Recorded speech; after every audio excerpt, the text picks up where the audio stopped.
The snake moved like liquid shadow across the marble floor, its scales catching the amber glow of oil lamps that lined the walls of the underground chamber. Melissa Crawford's breath came in shallow gasps as she pressed her back against the cold stone, her designer dress torn at the hem, her bare feet bleeding from the desperate sprint through corridors she'd never been meant to see. The serpent's tongue flickered, tasting her fear in the air. "You shouldn't have followed me tonight, Habibti." Sheikh Rashid al-Mansouri's voice echoed from somewhere in the darkness, smooth as honey, sharp as broken glass. Some secrets are kept buried for good reason. Her eyes had adjusted enough to see the cages now, dozens of them, stacked along the walls, each containing a different species of serpent. Cobras, vipers, black mambas. But it wasn't the snakes that made her stomach turn. It was the photographs pinned to the far wall, illuminated by a single shaft of moonlight from a ventilation grate above. Women. At least 7 of them. All blonde, all resembling her. And in each photo, coiled around their lifeless bodies, a snake. "Rashid, please," she whispered, her voice cracking. "I loved you. I left everything for you." His silhouette appeared in the doorway, backlit by the hallway's golden light. In his hand, he held a small vial.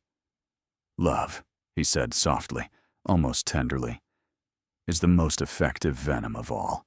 It paralyzes the judgment, makes the prey walk willingly into the predator's den." He uncorked the vial. "You were perfect, Melissa, until you became curious." The snake slithered closer, and Melissa realized with crystalline, devastating clarity that she would never see Ohio again. Never feel autumn leaves under her feet. Never apologize to Mark for breaking his heart 3 months ago when she'd left him at the altar, her phone filled with messages from a charming sheikh who'd promised her a fairy tale in the desert. Unknowingly to her, she'd chosen her own ending. Welcome back to Crime Radio, where we go deep into the darkest corners of human nature. Thanks to all our viewers and subscribers for your support. And if you're new to this channel, hit that subscribe button and turn on notifications. 6 months earlier, Melissa Ann Crawford's life had been predictable in the way that safe lives often are. Comfortable, respectable, and quietly suffocating. Born on March 15, 1994, in Columbus, Ohio, to Thomas and Barbara Crawford, she had grown up in a 3-bedroom colonial with a white picket fence, where her father worked as an accountant and her mother taught 2nd grade. Melissa had been the good daughter, the straight-A student, the girl who never colored outside the lines. At 29, she was an elementary school teacher herself, engaged to Mark David Thompson, a kind, steady man born February 8, 1992, in nearby Cleveland. Mark worked in commercial real estate, drove a sensible Camry, and had proposed with his grandmother's ring at Olive Garden because it was where they'd had their first date. He was safe. He was good. And every time Melissa looked at him, she felt like she was drowning in beige. The core wound that shaped Melissa's existence was invisibility. Growing up, she'd been the middle child between an older brother who became a surgeon and a younger sister who modeled part-time. She'd learned early that being good meant being overlooked. Her parents praised her brother's achievements and her sister's beauty. But Melissa's steady reliability earned only assumptions. She'd be fine. She'd figure it out. She didn't need the attention. By the time she reached adulthood, she'd internalized the belief that she was fundamentally ordinary, destined to live an ordinary life, noticed by no one. Mark had noticed her, but in the way one notices a well-organized closet, with appreciation for function rather than fascination. She knew he loved her, but she also knew he loved her predictability. She was the woman who would pack his lunches, raise his 2.5 children, and host Thanksgiving dinners without complaint. She was someone who could be counted on to stay. That was before Dubai. Sheikh Rashid Al-Mansouri, born November 22, 1985, in Dubai, United Arab Emirates, was everything Melissa's life wasn't: exotic, dangerous, magnetic. She'd first encountered him in the comments section of her Instagram account, where she posted travel aspirations and classroom photos. He'd commented on a picture of her at the Columbus Zoo. "You have the smile of someone who was meant for adventures far greater than those your life has given you." Most women would have dismissed it as a bot or a scam, but Melissa, who'd spent her entire life being told she was sensible and practical and safe, read those words like a prophecy. Their correspondence began innocently. He claimed to appreciate her perspective on teaching, on building young minds. He sent her photos of Dubai's skyline, the Burj Khalifa piercing clouds like a needle through fabric, the gold souks where light turned liquid. He told her about his family's business in imports, about his education at Cambridge, about his love of poetry and philosophy. He quoted Rumi. He asked about her dreams. For the first time in her life, Melissa felt seen. Rashid was careful, meticulous in his cultivation of her trust. He never pushed, never demanded. He simply made her feel like the most fascinating woman in the world.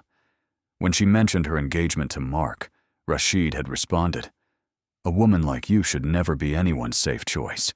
You should be someone's impossible dream." Those words burrowed into her like seeds in fertile soil. The psychological profile of Rashid Al-Mansouri was complex, shaped by wealth, privilege, and a darkness that predated his birth. His father, Hassan Al-Mansouri, had built an empire through construction and real estate.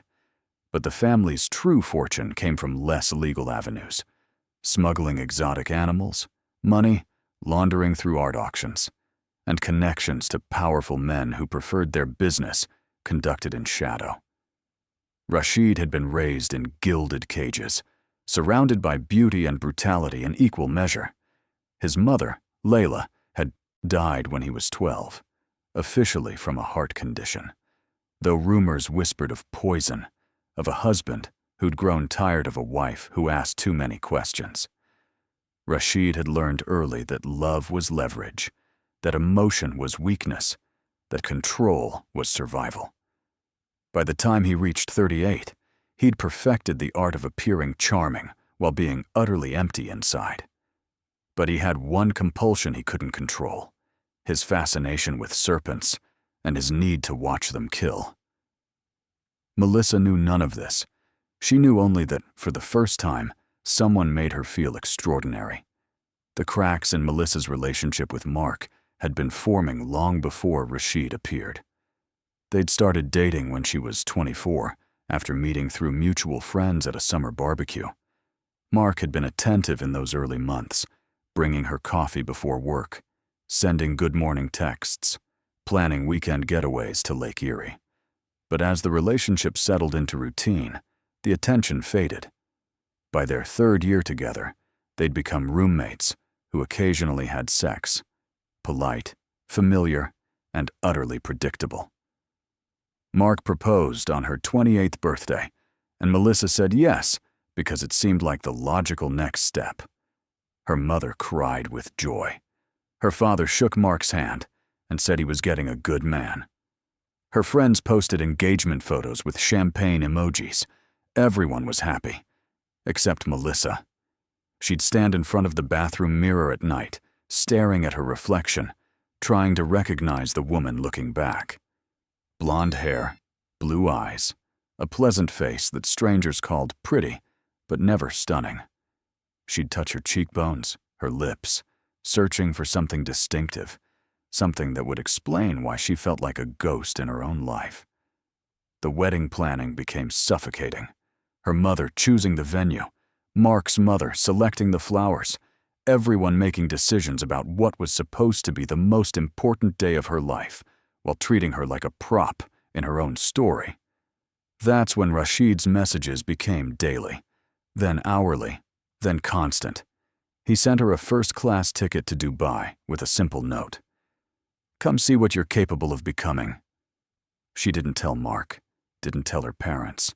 She told everyone she was attending a teaching conference in Las Vegas. Instead, she boarded Emirates Flight 232 on October 15th, 2024, her hands shaking as she accepted champagne from a flight attendant who called her Madam like she was someone important. Dubai hit her like a fever dream. Rashid had sent a driver with a Rolls-Royce to collect her from the airport. The city was a collision of ancient desert and futuristic ambition. Glass towers rising from sand, the call to prayer echoing between construction cranes, the smell of frankincense mixing with exhaust fumes. He'd booked her a suite at the Burj Al Arab, the sail-shaped hotel that rose from the Arabian Gulf like a monument to excess. She'd never stayed anywhere that required staff to address her as Your Excellency. Rashid met her in the hotel's underwater restaurant, where sharks drifted past floor-to-ceiling aquarium walls. He was more handsome in person than in photos. Dark eyes that seemed to look through her rather than at her. Angular features that suggested both cruelty and beauty. Hands that moved with deliberate grace. He wore a traditional khandra, but moved like Western royalty. "You're even more radiant than I imagined," he said, kissing her hand. "Ohio has been keeping a treasure." That first trip lasted 5 days. He showed her the city's contradictions. The pristine Sheikh Zayed Road, where Ferraris raced past minarets. The spice souks where old women sold saffron and cardamom in paper cones. The desert, where they rode Arabian horses at sunset, and he recited poetry under stars so bright they seemed artificial. He never touched her inappropriately, never pushed. He was the perfect gentleman, which made him all the more dangerous. On her last night, he'd asked, "What are you afraid of, Melissa?" "Being ordinary," she'd answered without thinking. "Disappearing into a life that doesn't matter." He'd smiled. "Then don't." She returned to Ohio different. Mark noticed immediately. "You seem distant," he said over dinner at their usual chain restaurant. "The conference changed something." "I think I need to change something," she replied. The engagement ended 3 weeks later. Not explosively. Mark wasn't capable of explosions. He'd cried quietly, asked what he'd done wrong, and she'd had no answer, except the truth. He'd done nothing wrong, which was precisely the problem. He was perfect for someone who wanted safety. She'd realized she wanted to feel alive. Her parents were horrified. Her mother called her selfish. Her father said she was throwing away a good man for a fantasy.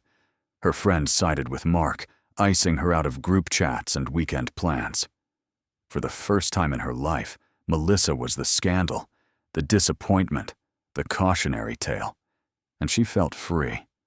Rashid proposed via video call on Christmas Eve. His family's mansion appeared behind him, all marble columns and gold fixtures. "Come be my wife," he said simply. "Come be who you were meant to be."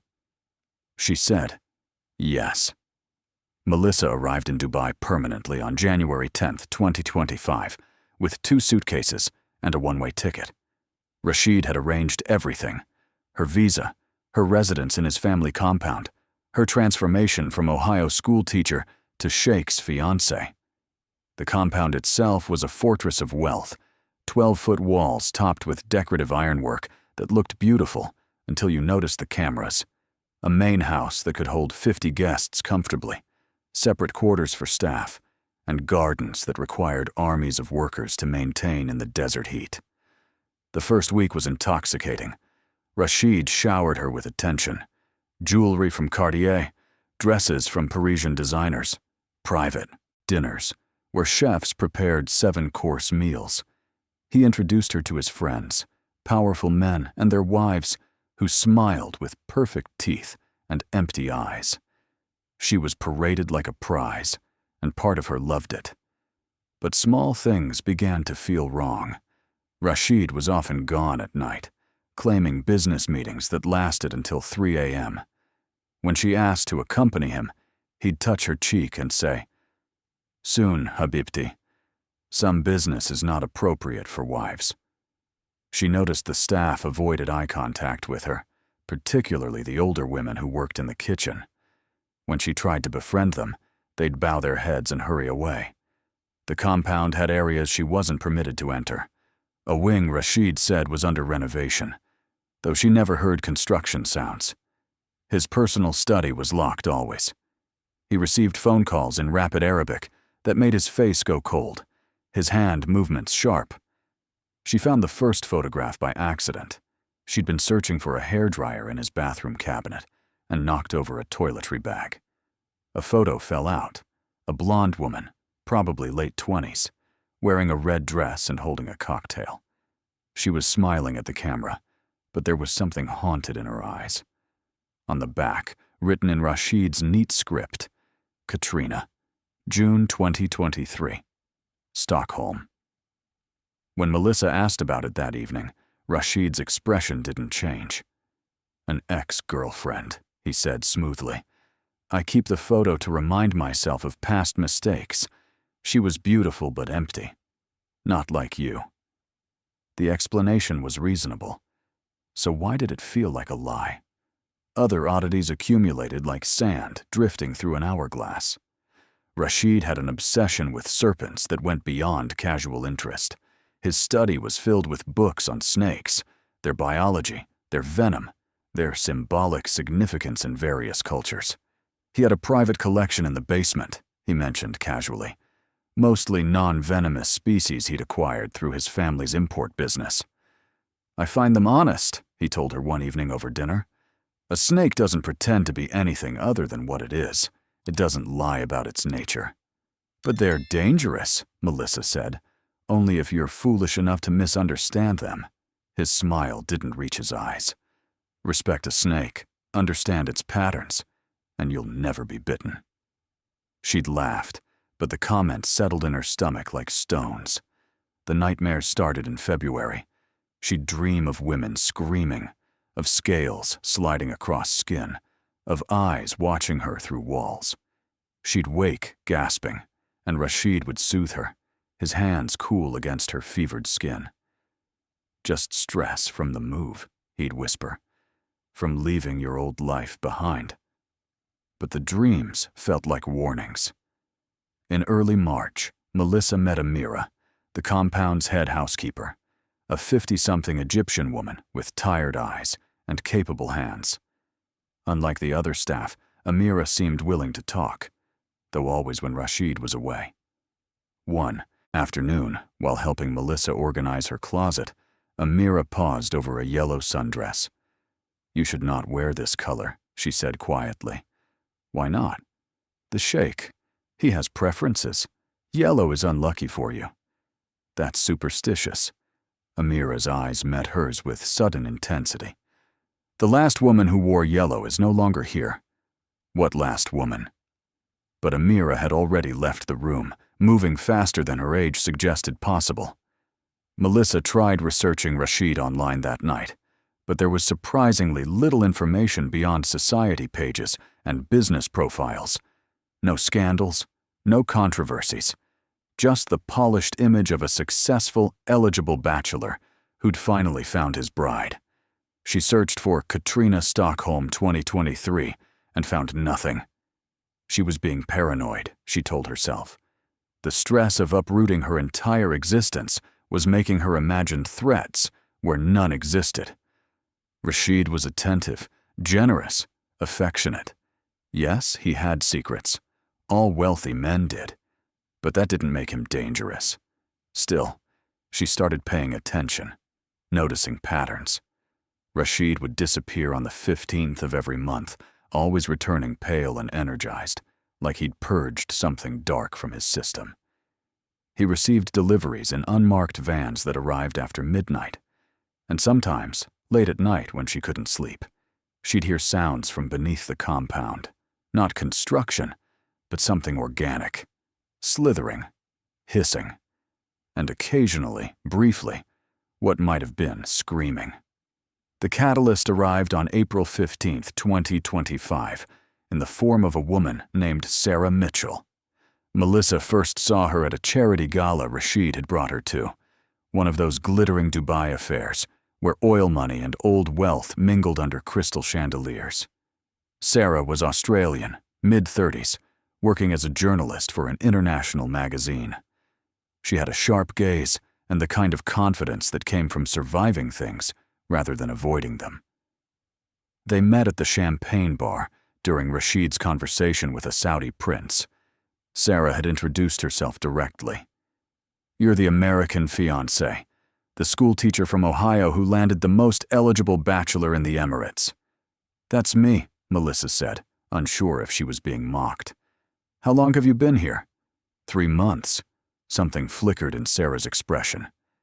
"And has he told you about the others yet?" Melissa's champagne glass paused halfway to her lips. "What others?" Sarah glanced around, then lowered her voice. "I'm investigating something. Something about wealthy men in this city, and a pattern of young Western women who come here and then disappear. Your fiancé's name has come up more than once."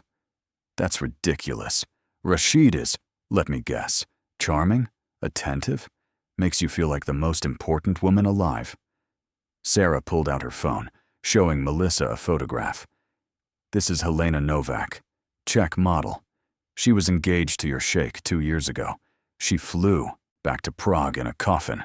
Official cause of death, severe allergic reaction to an insect bite." Melissa's vision tunneled. The woman in the photo was blonde, blue-eyed, similar build to Melissa. Lots of people die from allergic reactions. This is Yuki Tanaka.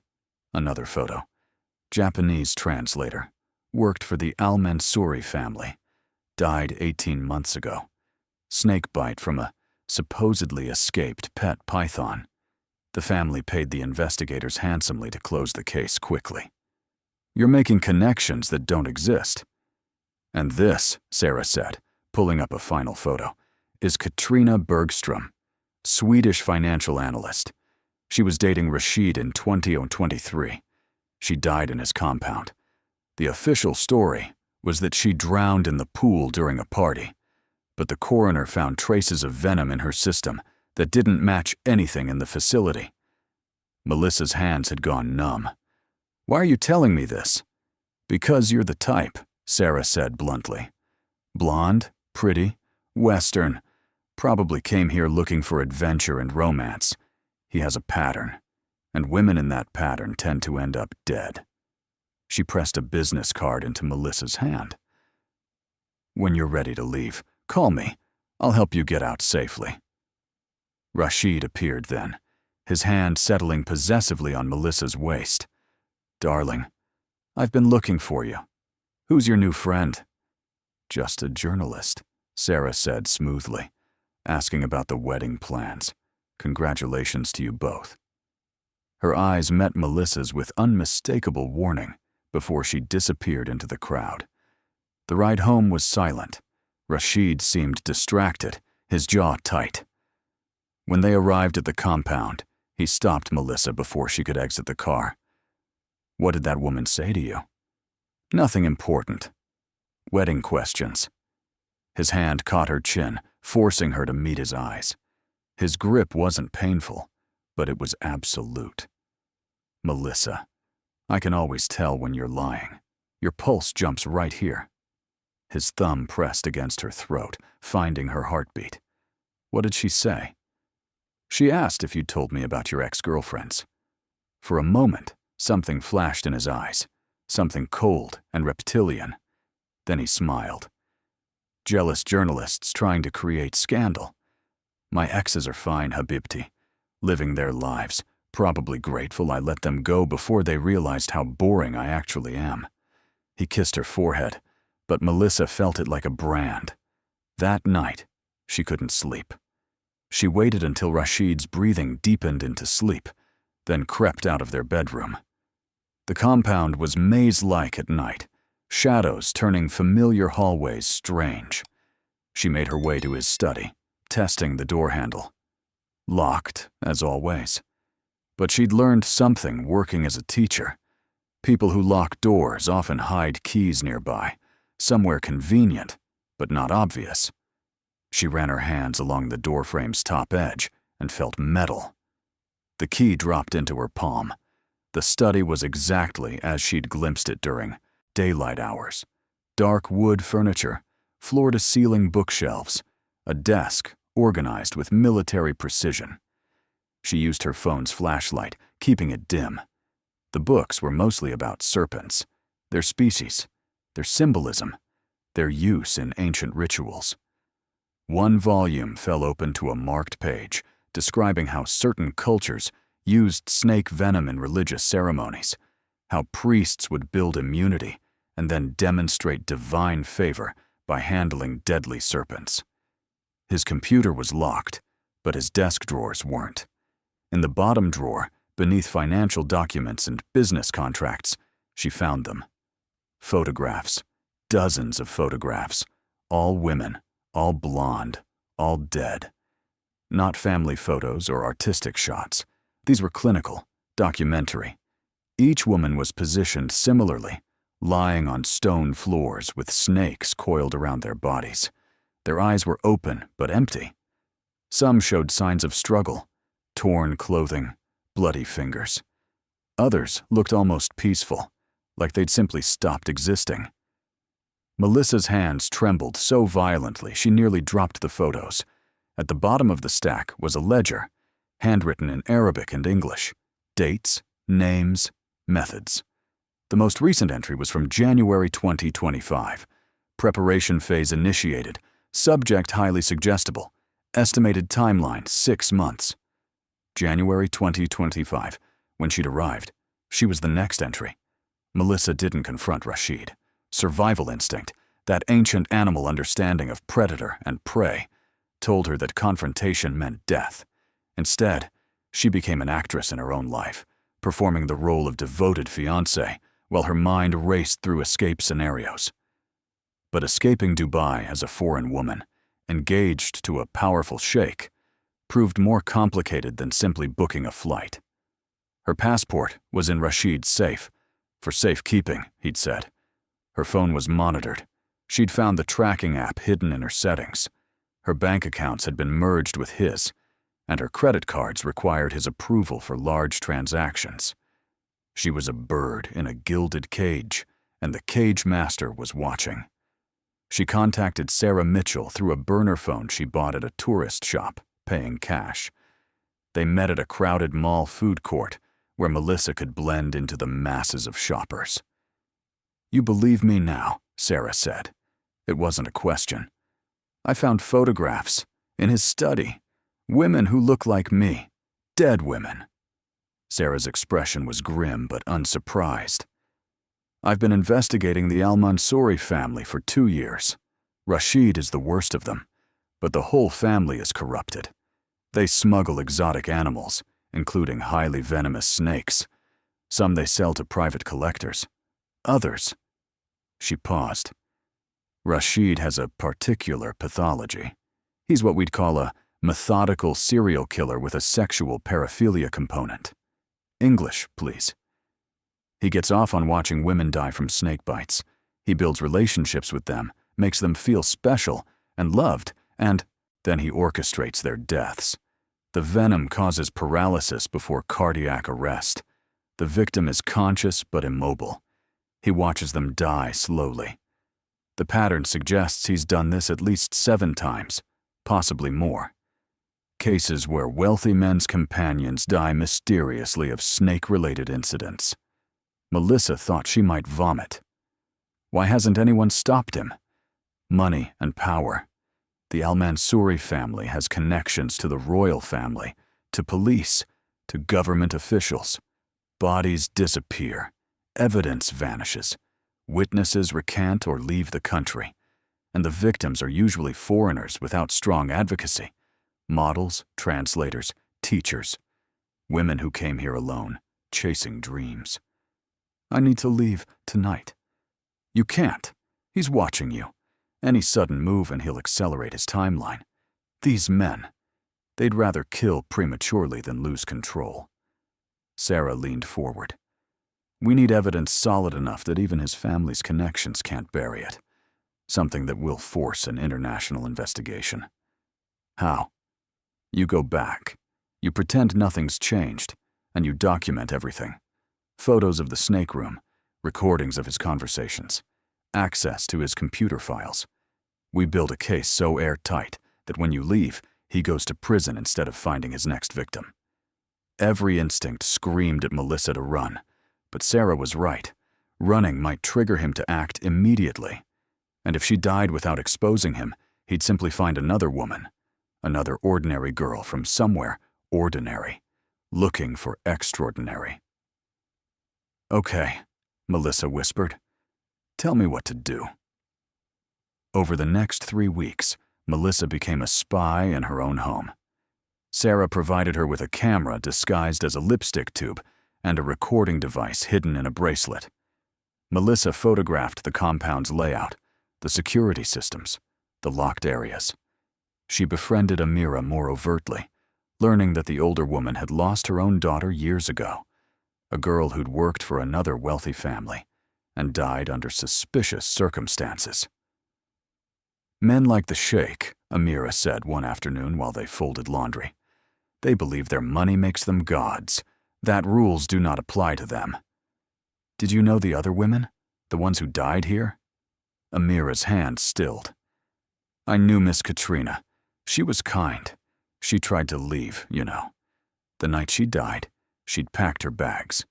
She told me she'd found something terrible in the basement. She was going to the police."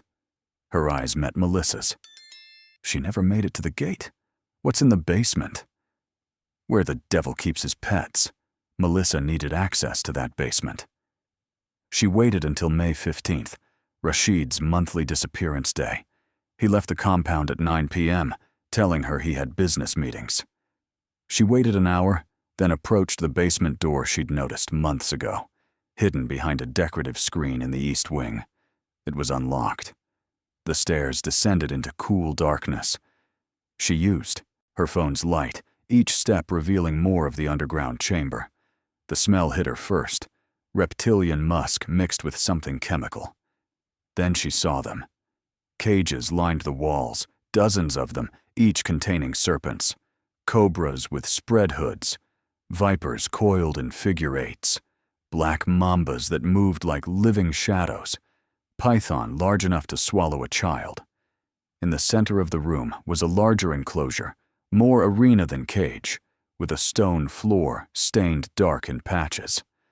But it was the wall that made her blood freeze. Photographs, the same ones from his desk drawer, but larger, displayed like art in a gallery. 7 women, each photographed post-mortem with snakes arranged on their bodies. Beneath each photo was a plaque with a name, date, and species. Helena, king cobra, March 2022. Yuki, gaboon viper, September 2023. Katrina, black mamba, June 2023. At the end of the wall was a blank space with a single plaque already installed. Melissa, to be determined. She photographed everything, her hands shaking so badly the images blurred. She recorded video of the cages, the arena, the trophy wall, and then she saw the filing cabinet in the corner. Inside were medical records.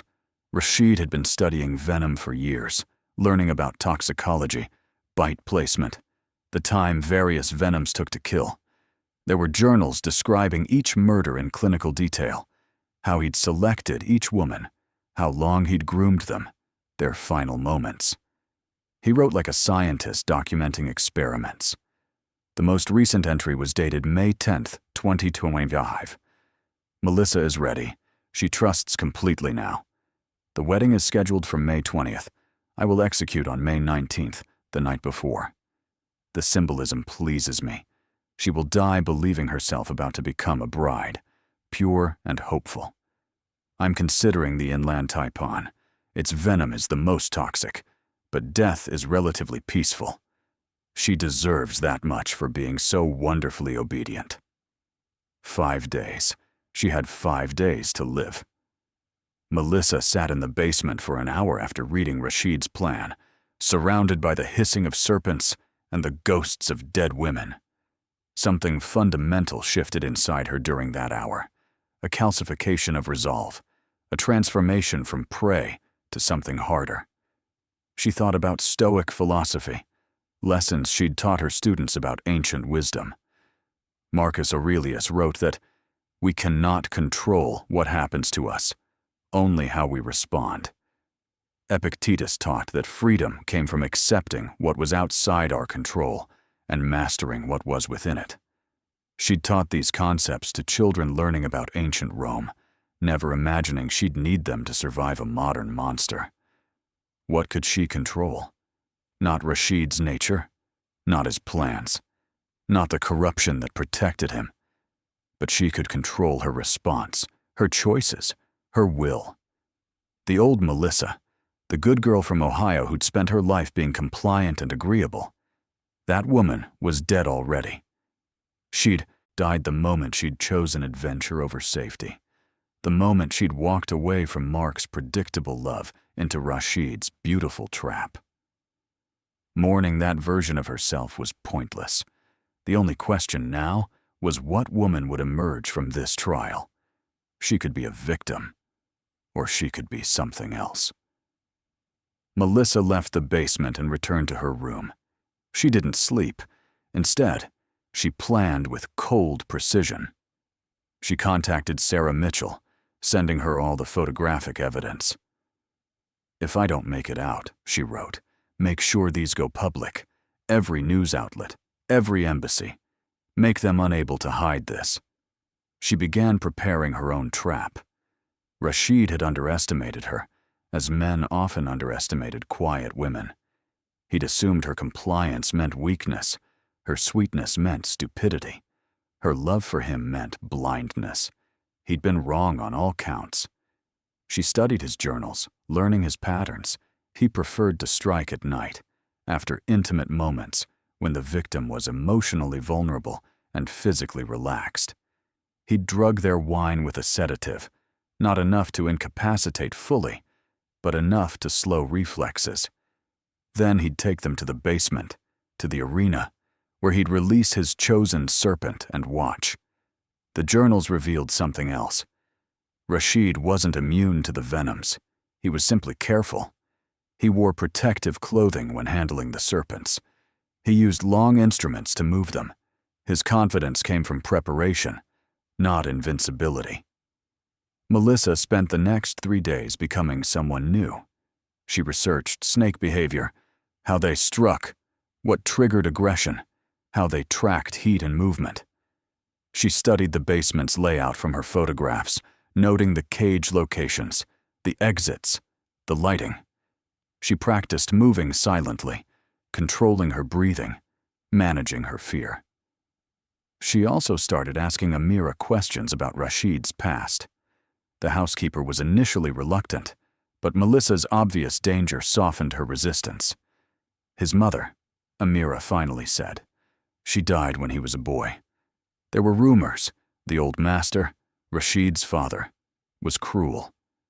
Some said he fed his wife to his snakes when she tried to leave him. Young Rashid watched. It did something to his mind. He's recreating that trauma, killing women who might leave him. But you are not leaving, Miss Melissa. You are marrying him. That's what makes it perfect for him, Melissa said quietly. Killing me at the height of my trust, the ultimate betrayal. She met Amira's eyes. Help me. Please. Help me survive this. Amira was silent for a long moment. Then, what do you need? Access to the kitchen, and whatever sedatives are in the medical cabinet. The older woman's eyes widened with understanding. You plan to fight him? I plan to make sure I'm not photograph number 8 on his wall. On May 18th, the night before her planned murder, Melissa prepared dinner herself, something she'd never done in the compound, where chefs handled all meals. She told Rashid she wanted to cook for him, a special meal from Ohio, a taste of her old life before she fully embraced her new one. He'd been charmed, pleased by what he interpreted as submission and acceptance. She made his favorite wine available, and she'd already doctored it with the same sedatives she knew he kept in the basement. Not enough to knock him out. That would alert him. Just enough to slow him down, to make his hands less steady, his reactions less precise. They ate by candlelight. He was already anticipating tomorrow night. She could see it in his eyes, that distant, hungry look of a predator imagining the kill. "You seem calm," he observed. "Most brides are anxious the night before their wedding." "I feel like I've been preparing my whole life for this moment," she said truthfully. "Tomorrow, you become mine completely."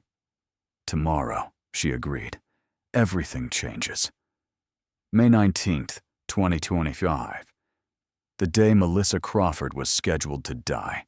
She woke before dawn, her body electric with adrenaline that no amount of meditation could calm. Rashid was still asleep beside her, his breathing deep and even. She studied his face in the gray morning light, handsome, peaceful, monstrous. This man had told her she was extraordinary, that she was his impossible dream, and he'd meant every word. She was extraordinary to him. She was his perfect victim. The wedding was scheduled for 6 p.m. at a luxury hotel on the Palm Jumeirah. 200 guests, flowers flown in from Ecuador, a dress that cost more than her father's annual salary. None of it would happen. Rashid's plan, according to his journal, was to take her to the basement after they returned from the final venue check that afternoon. He'd suggest showing her his collection properly, his hobby that he'd kept somewhat hidden. He'd pour champagne already laced with sedatives. Then he'd let her wake in the arena with his chosen serpent. He'd finally decided on a black mamba, for its symbolism of rebirth and death. Melissa had a different plan. She spent the morning with Amira, ostensibly going over last-minute wedding details. In reality, she was preparing her escape route. Amira had contacted a friend who worked at the American embassy. Not officially, but someone who owed her favors. If Melissa could get outside the compound walls, there would be a car waiting. "But you must get out," Amira stressed. "Once you leave his sight, run. Don't stop. Don't look back." "What about you? He'll know you helped." "I'm an old woman. My daughter is dead. If I can save you, that is enough." Amira pressed something into Melissa's hand, a small knife, the kind used for fruit. "In case you need it." The afternoon venue check went exactly as Rashid had planned. They reviewed the ballroom setup, approved the floral arrangements, and tasted the cake. Melissa played her role perfectly. Excited, grateful, loving. Other couples were there with their wedding planners, and she wondered if any of those brides knew they were lunching with a serial killer. On the drive back to the compound, Rashid took her hand. "I have a surprise for you," he said. "Before tomorrow, I want to show you something. Something I've kept private until now. Will you trust me?" "Always," she said, and meant it. She trusted that he was exactly what she'd discovered him to be. They arrived at the compound at 4 p.m. The staff had been dismissed for the evening. Rashid's doing, she realized, eliminating witnesses. Only Amira remained, and she stayed in the kitchen, out of sight. "Come," Rashid said, leading her through the corridors. "I want you to understand me completely before we marry, to know all of me." They descended the stairs to the basement. The chamber was lit now, track lighting installed since she'd last been here. The serpent cages seemed to writhe in the illumination. Rashid walked to a small bar area she hadn't noticed before and poured 2 glasses of champagne. "To new beginnings," he said, handing her one. "To truth," she replied. They drank. Melissa had already taken the counter-sedative Amira had given her, so the drugs in the champagne would have minimal effect. But she let her movements slow slightly, her eyes go a bit unfocused. Let him think his trap was working. "These are beautiful creatures," Rashid said, gesturing to the cages. "Misunderstood. People fear them because they're deadly.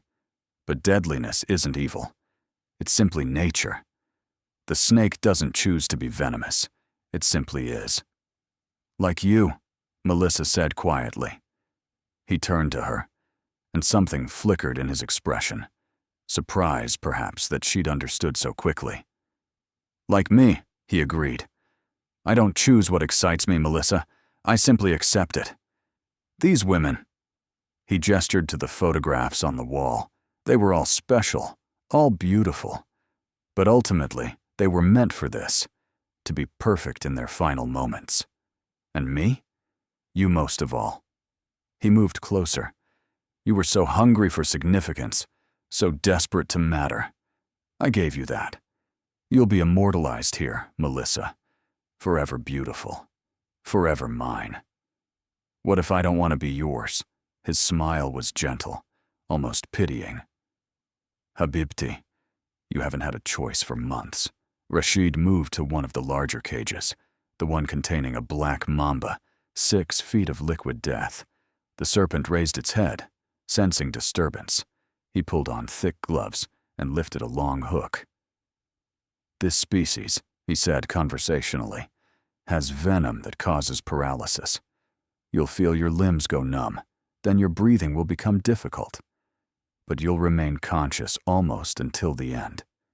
You'll be able to see me, hear me. Know that I'm with you. Melissa's hand found the small knife in her pocket. You're sick. I'm honest. Every other man who's claimed to love you has lied. They loved you for what you could give them. Comfort, status, children. I love you for what you are. A beautiful sacrifice. He opened the cage. The mamba slithered out with horrifying grace. Rashid, please, Melissa said, letting her voice crack. I love you. We can have a real marriage. I'll never tell anyone about this. Please. They all said that, he replied. They all begged. That's part of the beauty. The snake was on the arena floor now, moving toward her with purposeful intent. Melissa backed away, keeping the knife hidden. Her heart was a war drum. Every instinct screamed run, but she knew the exits were locked. Running would just exhaust her before the inevitable. So she did something Rashid didn't expect. She moved toward him instead. If I'm going to die, she said, kiss me first. Let me die knowing you loved me. He'd frozen, thrown by the request. His arrogance made him vulnerable. He believed he'd broken her completely. He stepped forward, and Melissa pressed against him, her lips finding his. And as he kissed her, convinced of his control, she plunged the knife into his side, just below his ribs. Not deep enough to kill immediately, but enough to wound, to shock, to shift the power dynamic. Rashid gasped, staggering back. His hand came away bloody. You thought I was weak, Melissa said. Her voice was steady now, cold. You thought being kind meant being helpless. You were wrong. The black mamba, sensing the sudden movement and blood, oriented on Rashid instead. Snakes responded to heat and motion, and Rashid was now moving erratically, panicking. Get it away from me! He stumbled backward, tripping over his own feet. You're the expert, Melissa said. Control it. But fear had made him clumsy. The snake struck. Its fangs sank into Rashid's calf, penetrating through his pants. He screamed, a sound of pure animal terror that echoed off the chamber walls. The mamba released and struck again, this time catching his hand as he tried to kick it away. Melissa grabbed the snake hook he dropped and used it to maneuver the serpent back into its cage. She locked it, then turned to Rashid. He was on the floor now, his breathing already becoming labored. Help me, he gasped. Anti-venom. Medical kit. Please. She knelt beside him, just out of reach. How many women said that to you? How many begged while you watched them die? Melissa, I'm sorry. I'm sick. I need help. You told me venom causes paralysis, that victims remain conscious, that they can see and hear everything. She pulled out her phone, recording. Tell the truth, Rashid. Tell me what you did to those women. His eyes were wide with terror and understanding. The venom was working fast. Black mamba toxin was among the deadliest. He had maybe 15 minutes before cardiac arrest. Less if he kept panicking. I killed them, he whispered. 7 women.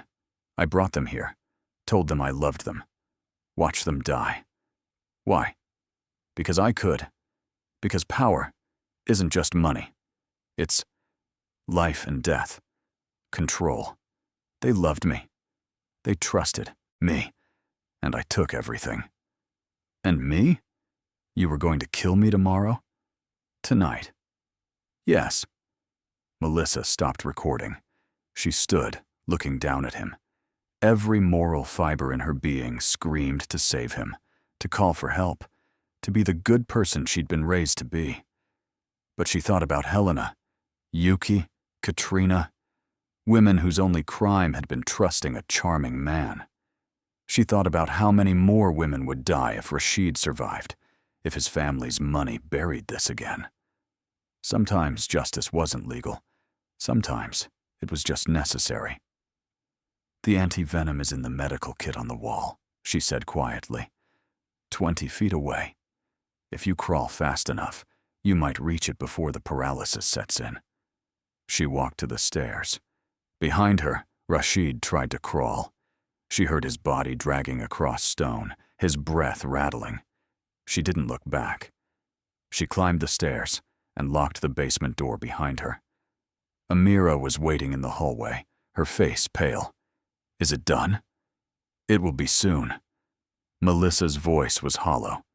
Call Sarah Mitchell. Tell her to bring the police, international investigators, everyone. The evidence is in the basement. All of it. And the Sheikh? He had an accident with his collection. They left the compound together.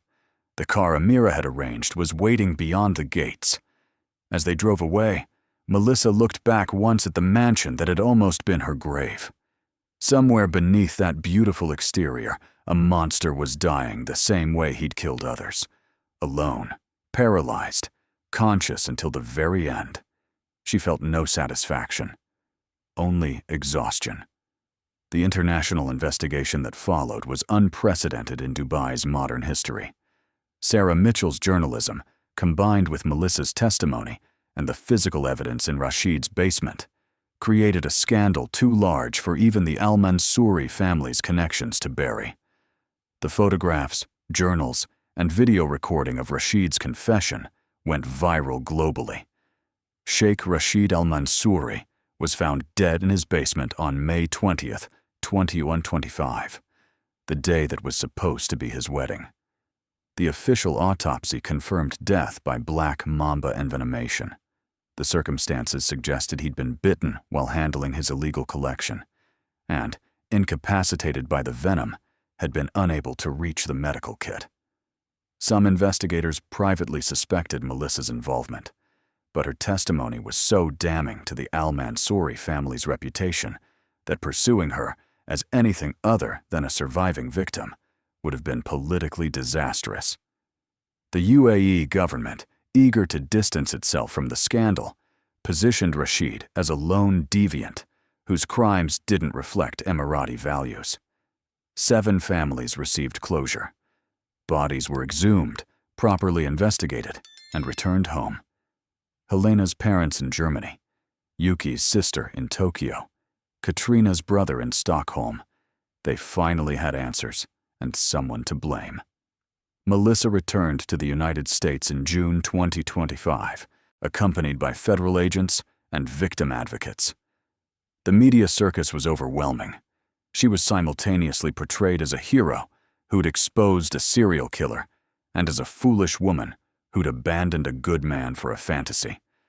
Internet commentators debated whether she'd actually killed Rashid or simply left him to die, and whether that distinction mattered. Her family's reception was complicated. Her mother cried with relief, but couldn't hide her "I told you so" undertones. Her father hugged her tightly and didn't ask questions. Her siblings were supportive but distant, as if she'd become someone they no longer quite recognized. Mark Thompson reached out once, through a mutual friend. He didn't want to meet. He'd moved on, was dating someone new. But he wanted her to know he'd been worried, that he was glad she survived, that he hoped she'd find peace. The message was kind and mature, and it broke Melissa's heart more than his anger would have. She moved to Seattle, far from Ohio and further from Dubai. She didn't return to teaching immediately.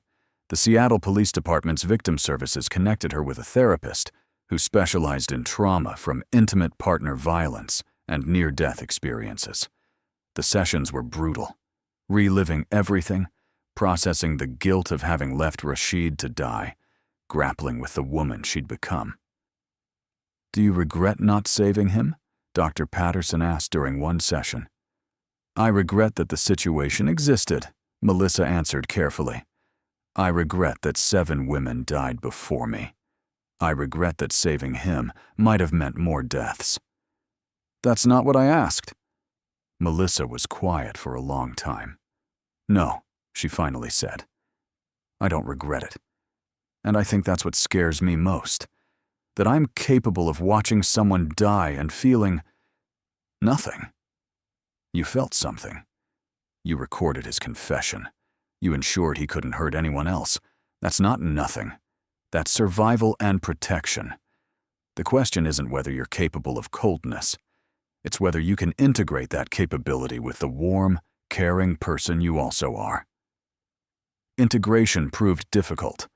Melissa found herself drawn to Stoic philosophy with new intensity. Reading Marcus Aurelius's Meditations and Seneca's letters with the attention of someone seeking a map through darkness, she appreciated their focus on control, on accepting what cannot be changed while changing what can be. She'd faced death and made choices that saved others at the cost of her own innocence. The Stoics understood that virtue sometimes required hard decisions. By September, she was ready to return to teaching. Not elementary school. She couldn't face children's innocence yet. Instead, she took a position teaching high school philosophy and world history.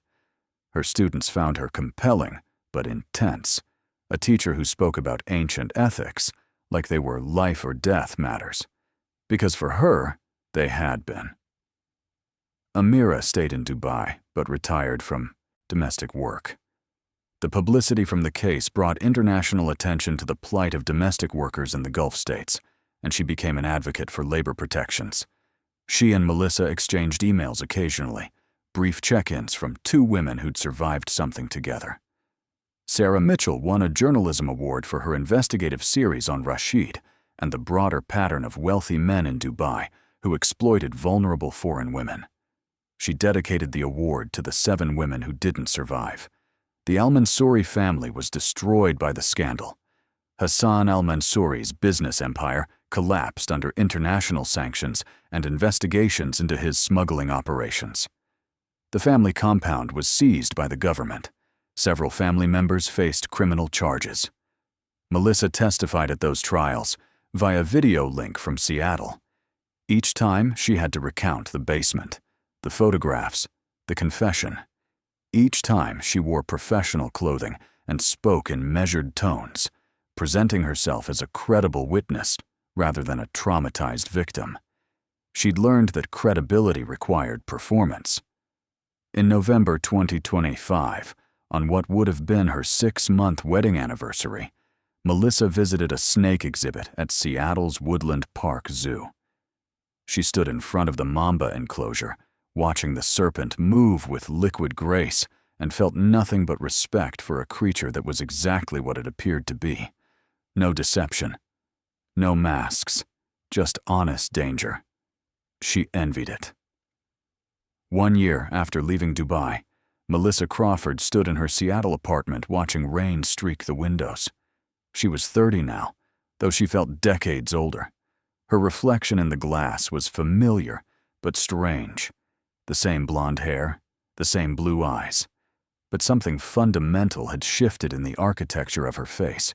She looked like someone who'd survived something. She'd given a statement to a documentary filmmaker working on a project about Rashid's crimes. During the interview, they'd asked what she'd learned from the experience. Melissa had been silent for a long time before answering. "I learned that there are worse things than being ordinary," she'd said. "I spent my whole life feeling invisible, unremarkable. I wanted to feel special, and I was willing to uproot everything: my job, my family, my fiance, to chase that feeling. Rashid gave me exactly what I asked for. He made me feel extraordinary. He just planned to kill me for it. Do you blame yourself? I blame him for being a monster. But I also acknowledge my role. I ignored red flags because I wanted the fairy tale more than I wanted the truth. I chose the fantasy over the reality. That doesn't excuse his actions, but it does mean I carry responsibility for my choices. The philosophy she taught her students now reflected this understanding. She emphasized critical thinking, healthy skepticism, and the Stoic concept of distinguishing between what we control and what we don't. She couldn't control that Rashid had been a killer, but she'd controlled her response when she discovered it. She'd survived. Others hadn't. That knowledge was a weight she'd carry forever. Sometimes, late at night, she thought about Mark Thompson and the life she'd abandoned, the life that would have been boring and safe and real. She'd judged it harshly, considered it beneath her, when really it had been exactly what most people spent their lives seeking: companionship, stability, affection. She'd thrown it away like trash. She'd contacted him once, months after returning to the States, to apologize properly. They'd met for coffee in their old hometown. He'd been kind but distant, engaged now to a woman who worked in marketing. They'd chatted about nothing: weather, jobs, mutual friends, and then parted ways forever. "I hope you find what you're looking for," he'd said at the end. "I think I already did," she'd replied. "I just didn't recognize it until it was gone." She'd meant it. The lesson Dubai had taught her wasn't that she was extraordinary or that adventure was worth any cost. It was that significance didn't come from external validation, not from romantic partners, not from exotic locations, not from feeling chosen. It came from living with integrity, from making hard choices when necessary, from surviving your own worst decisions and choosing to become wiser rather than bitter. Melissa Crawford would never be ordinary again, not because she'd been a Sheikh's chosen victim, but because she'd chosen to fight back.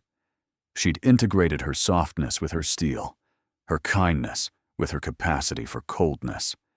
She was no longer the woman who'd boarded that flight to Dubai, desperate for meaning. She was someone harder, sharper, more complete. She'd learned what the Stoics knew: that we cannot control what the world throws at us: betrayal, danger, evil. But we can control who we become in response. She'd faced a monster and discovered the monster in herself, the part willing to watch someone die to protect others. She'd integrated that shadow self, accepted it, and moved forward. Some nights, she still dreamed of snakes, but she no longer woke up screaming. She woke up ready. So here's the question I want you to consider, and I genuinely want to hear your thoughts in the comments. If you were Melissa, standing in that basement with the medical kit 20 feet away and a dying monster on the floor, would you have tried to save him? Would you have called for help, believing in justice systems and legal processes? Or would you have done what she did, walked away, locked the door, and let nature take its course? It's easy to judge from safety, from the comfort of your screen. But imagine you're there. You've seen the photographs of 7 dead women. You've read his journals describing their final moments. You know his family's wealth will likely bury any prosecution. You understand that saving him might mean he kills again. What's the moral choice? The legal choice? The right choice? And here's the harder question. How many of us are ignoring red flags right now because we want something? Love, adventure, significance, so badly that we're willing to overlook warning signs. Melissa's story is extreme, but the pattern is universal. We've all chosen fantasy over reality at some point. We've all ignored our instincts because someone made us feel special. When does wanting more become dangerous? When does self-preservation become murder? When does survival require us to become something we never thought we could be? Share your thoughts below. Would you have saved Rashid? Have you ever ignored red flags in a relationship because you wanted the story to work out? How do you balance wanting significance with accepting what's real? If this story made you think, if it made you uncomfortable, if it made you question your own choices, hit that like button. Subscribe for more deep dives into the darkness we're all capable of, the decisions that define us, and the truths we'd rather not examine.